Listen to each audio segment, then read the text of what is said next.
Fala pessoal, nesse vídeo nós vamos dar uma olhada no último relatório gerencial do CAFOF 11, Fundo de Fundos da Quineia.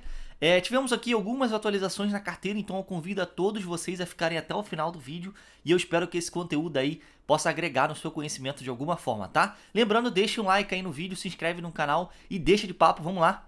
O fundo está aí hoje com 20% de taxa de performance sobre o que excedeu o IFIX, tá? Então a taxa de performance bem ruim na minha opinião para esse fundo. Temos aí uma taxa de administração e gestão de 0,92% ao ano, tá? Então é uma taxa de administração e gestão bem pequena, tá? Na minha opinião.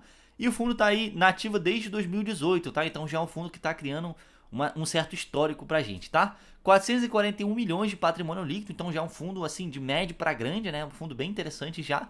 19.500 cotistas, tá? Então o número de cotistas está ficando bem grande também, chegando aí a 20 mil cotistas.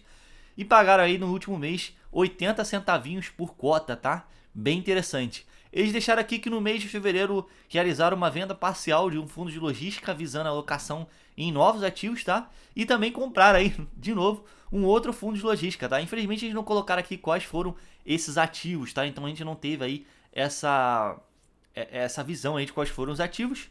E no mês foi iniciado aí a quarta emissão de cotas do fundo, visando captar aí 194 milhões de reais, tá? Vai ser interessante porque vai jogar o valor patrimonial desse fundo aí para uns 600 e poucos, 700 milhões de reais, então já vai ser um fundo de fundos bem interessante, muito grande, né? Então vamos acompanhar aí como é que vai ser essa emissão, tá?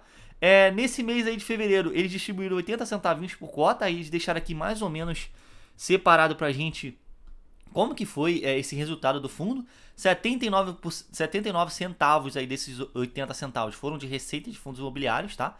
Então é mais ou menos o que ele costuma gerar por mês mesmo, tá? Esse verde aqui mais escuro é quanto eles conseguiram gerar aí no mês só de receita de fundos imobiliários, tá? Então, tipo, rendimentos que eles receberam e etc, tá? Então, é mais ou menos em linha do que eles distribuem aí de 80 centavos por cota, tá? Por mês. E tiveram aí também nesse mês o uso de reserva de 7 centavinhos e 9 centavos aí de despesa, tá, pessoal? E já deixaram aqui pra gente também um guidance mais ou menos de quanto eles querem distribuir aí nos próximos meses, tá? Então, o fundo deve continuar distribuindo aí entre 70 e 80 centavos mais ou menos, tá, pessoal? Vai ser uma leve queda, eu acredito, tá? Porque se vocês pararem pra pensar, a média fica aqui em 75 centavos por mês, então já deve ser um pouquinho a menos do que ele distribuiu esse mês aqui, tá? O fundo tá aí com uma reserva acumulada de 86 centavinhos por cota. Imagino que essa reserva aqui deva estar dentro daqueles 5% que o fundo pode reter, tá? Então eles não são obrigados a distribuir esses 56 centavinhos aqui por cota nesse mês, tá? Então fica ligado aí.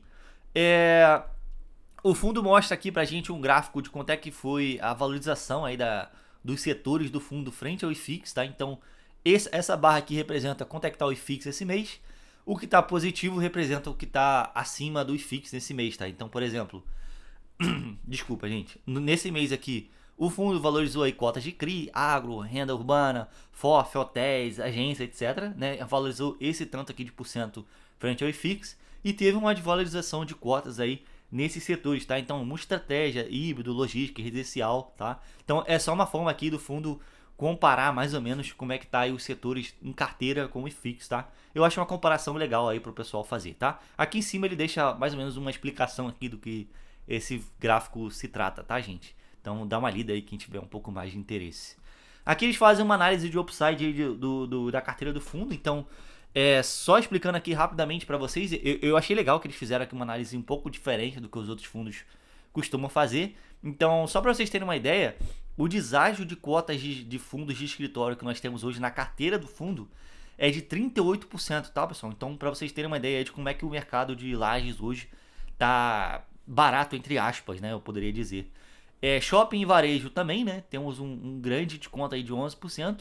E quando você pega aí, pensando numa análise de upside do fundo, que é o fundo chegando ao valor patrimonial e as cotas de fundos imobiliários que ele tem em carteira chegando ao valor patrimonial também, temos um upside de 55% em fundos de escritório dentro da carteira do fundo, tá? Então é uma análise gigantesca, tá? Para fundos de shopping e varejo também temos aí 8%, só que quando você soma todos os setores que ele tem em carteira, o upside que você tem aí de carteira é de 7,38%. Não é tão grande quanto outros FOFs, tá? Mas eu achei legal que eles colocaram aqui separado por setor, tá? Então a gente acaba entendendo aí que o setor de escritório acaba tendo esse upside gigantesco aqui pro fundo, tá? Liquidez média diária aqui do fundo, 1,32 milhões de reais, então entra e sai tranquilamente desse fundo aí, né? É um dos fundos mais líquidos que nós temos aí de FOFs. Aqui a alocação por ativo, 95% da carteira está em FI, tá? Que é o objetivo do fundo. 4,8% em caixa, tá? Então eles devem alocar em alguma emissão, algo do tipo que deve aparecer aí mais à frente. Aqui a alocação por estratégia, aqui no canto tem o que significa cada estratégia, tá? Alocação tática e alocação imobiliária. Eu coloquei aqui um breve comentário para vocês, tá? Então, tipo, imobiliária a longo prazo, tática a curto e médio prazo. Então, são ativos com ganho de capital a médio e curto prazo. E imobiliário, a alocação por estratégia imobiliária são os ativos mais que lhe visa rendimento, valorização de patrimônio, etc, tá? Mais uma parada a longo prazo, tá, pessoal? E aqui os setores da carteira do fundo, tá? 23% em shoppings e varejo, 32% em CRI, né? Aí temos aqui também 13% em escritórios, 13% em logística, 8% em renda urbana. Então é um fundo bem divididinho, tá, pessoal? Eu diria assim, tá? Então ele investe aí nos principais setores de fundos imobiliários que nós temos hoje, tá? Então shoppings, que são os setores aí que estão mais voando agora, né? Shopping, CRI, escritório, eu diria, tá, pessoal? Aqui a gente tem uma ideia de como é que tá a carteira do fundo, tá? Então as maiores posições continuam sendo HSML, KNCR e LVBI, né? Já tem uns meses que tá assim. HSML deu muito certo, né? A gente tinha aquele risco da emissão não dar certo, aí o fundo ia acabar se prejudicando, etc. A emissão deu certo pra caramba, captaram aí o que precisava, então o fundo agora deve dar uma valorizada. Legal aí, né? Pra posição do fundo. E temos aqui um FIA gringo perdido também, né? Que é o Quasar aí. Com 0,32% aí da carteira do fundo só, tá? E o restante, pessoal, são fundos legais, fundos interessantes, tá? Nada a se preocupar por enquanto, tá? Aqui a gente consegue ver mais ou menos como é que foi a DRE do fundo, tá?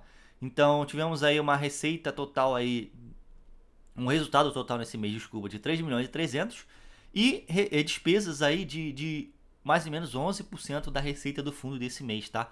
Dentro daquela média aí de outros fundos imobiliários de 10, 15% mais ou menos, tá?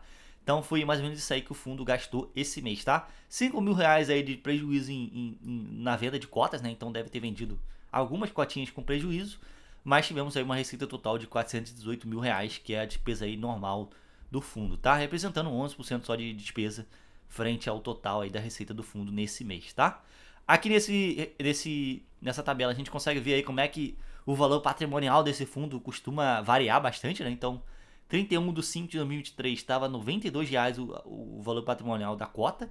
E esse mês já está em R$ 97 reais, tá? Então, dependendo do valor que você pega aí, o fundo você vai pegar acima do VP, dependendo do valor que você pega, tá abaixo do VP, né? Então, por exemplo, aqui em 31/5, se você pagou R$ 93 reais na cota, você pagou acima do valor patrimonial, né? Só que quando o fundo reavaliou o patrimônio, que é um FOF, reavalia todo mês, tá, pessoal? Porque as cotas que ele tem em carteira variam o valor de mercado.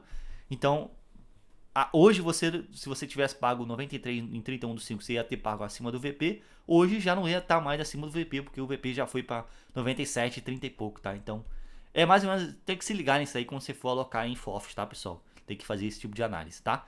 Gente, no mais era isso, espero que vocês tenham gostado aí do vídeo. Se inscreve aí no canal, deixa um like e vire membro para ter acesso a vídeos exclusivos, tá, pessoal? Lembrando, minha carteira tá lá na área de membros, a gente tem um grupo do WhatsApp, a gente fala um monte de coisa lá, análise de mercado, a gente faz algumas análises de outros fundos imobiliários, tá? Então é um vídeo com uma dinâmica bem diferente do que a gente costuma ter aqui no canal, tá?